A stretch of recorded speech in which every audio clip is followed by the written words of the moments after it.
आमची ओळख झाली आहे ब्रह्मकुमारीची ओळख झाली. किती वर्ष आपण 17 वर्ष झालं मी या ब्रह्मकुमारीची अटॅच.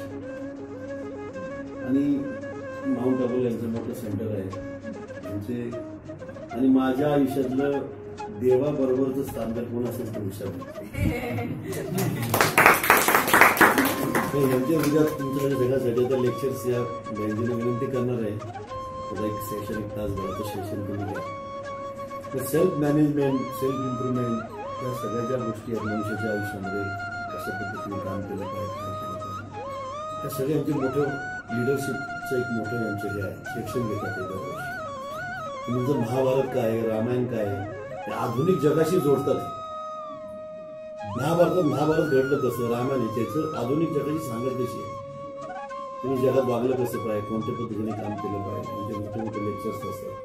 माउंट आबूला तुम्ही गेलात तर एका वेळेस लाखोनी लोक त्या ठिकाणी असतात. वर्षातनं मी 2दा 4-4 दिवस माउंट आबूला जाऊन मी राहत असतो. त्यांचं सर्वात महत्वाचं मेडिटेशन.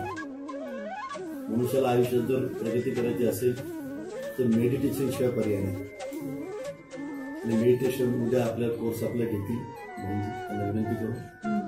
ही जी काही इम्प्रुव्हमेंट आहे स्वतःमध्ये करण्याची ते संपूर्ण ऋषभ रेंजीमुळे या ठिकाणी मी आहे म्हणजे तुम्ही आहे.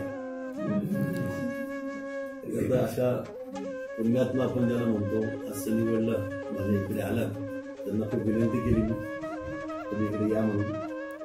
ते आल्यामुळं मला खरं खूप आनंद झाला. माझी 5 ऑगस्ट यांची 5 ऑगस्ट असं सगळं ते जमून आलेलं आहे. पण आयुष्यामध्ये प्रगती करायची असेल ना की कुठेतरी स्पिरिच्युअल पॉवर आपल्यामध्ये पाहिजे. अध्यात्माची शक्ती जी आहे ती मनुष्यामध्ये पाहिजे. ती स्पिरिच्युअल पॉवर घटना आपल्याला मिळू शकते. देव म्हणजे काय, देव मानला तर देव होतं दगड अशी सद्यस्थिती आहे.